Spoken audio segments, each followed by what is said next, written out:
Ndege ya shirika la ndege la India iliyokuwa na zaidi ya watu 200 imeanguka muda mfupi baada ya kuanza safari kutoka uwanja wa ndege wa Ahmedabad magharibi mwa India. Maafisa wa maeneo hayo wameweza kuthibitisha hilo, lakini Faiz Ahmed Kidwai ambaye ni mkurugenzi mkuu wa mamlaka ya usafiri wa anga ya India ameliambia shirika la habari la Associated Press ya kwamba ndege ya Air India AI 171 ilianguka katika eneo la makazi linalofahamika kama Meghan Nagar dakika 5 baada ya kuanza safari mwendo wa saa 7 na dakika 38 siku ya Alhamis ya Juni 12 mwaka 2025. Alisema ya kuwa abiria 232 na wafanyakazi 12 walikuwa ndani ya ndege hiyo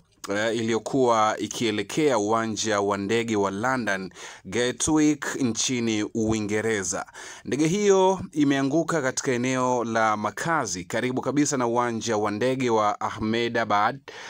Polisi wamesema ilianguka katika maazi ya madaktari, hali ambayo pia imedumaza shughuli za uokoaji. Sasa picha zake zimesambaa by the way kwenye mitandao mbalimbali ya kijamii zikionyesha namna ambavyo ndege hii ilikuwa ikihangaika kabla ya kuanguka na kupata maafa haya ambayo ni makubwa zaidi. Lakini upande mwingine ni kwamba mamlaka za India zimeripoti ya kuwa mpaka sasa watu wasiopungua 120 wamefariki baada ya ndege ya Air India aina ya Boeing 787 Dreamliner kuanguka. Ndege ya Air India aina ya Boeing 787 Dreamliner VTANB ilikuwa ikisafiri kutoka Ahmedabad kuelekea uwanja wa ndege wa London Gatwick na imeanguka muda mfupi baada ya kuruka abiria 169 Wahindi, lakini 53 ni wa Uingereza, 7 ni raia wa Ureno na 1 ni raia wa Canada.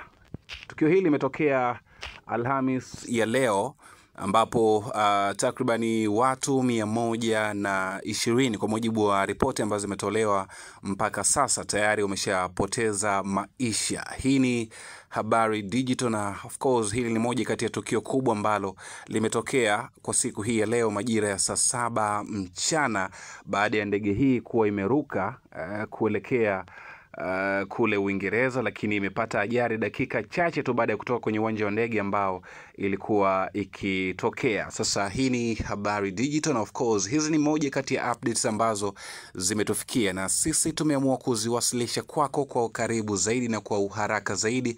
Kwa maoni na ushauri tuandikie hapo chini kwenye sehemu ya kuandika maoni yako. Until next time, to check Instagram